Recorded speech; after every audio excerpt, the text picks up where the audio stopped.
સુરતના એક યુવાનનો રેડિયોને લઈને અદ્ભુત શોખ સામે આવ્યો છે। સુરત શહેરના ઉધના દરવાજા પાસે રહેતા ધવલ ભંડેરી પાસે 1940 થી લઈને આજ દિન સુધીના રેડિયો સંગ્રહી રાખ્યા છે, જેમાંથી ઘણા રેડિયો હાલ પણ ચાલુ કન્ડિશનમાં છે।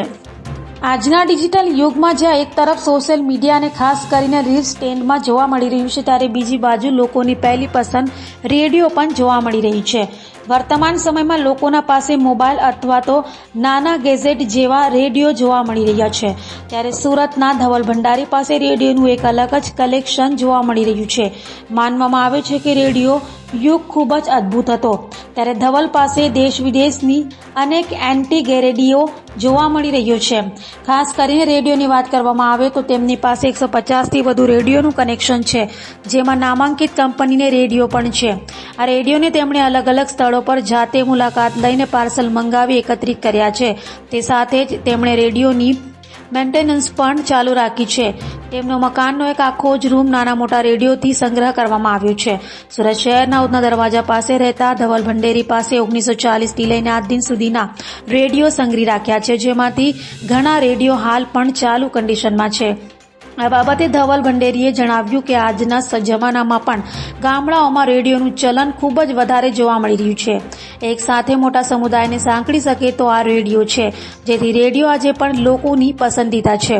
મારી પાસે National, Panasonic, Murphy, Philips, Garrett, Sanyo જેવા કંપનીના 1940 થી અત્યાર સુધીના રેડિયો છે, તથા 10 થી 15 રેડિયો મેડ ઇન ઇન્ડિયા અને અન્ય વિદેશી બનાવટોના લાખો રૂપિયાના રેડિયોનું કનેક્શન છે, તથા model R725, FREQ, HS700Q, M9837 કે CSC 622, SWS RQ 565D, ICF 35 તેમજ નેશનલના ઓલ લેવ 9 transistor model T100 RQ 553 TS અને R5410B મોડેલ જેવા અનેક મોડેલ સાચવ્યા છે।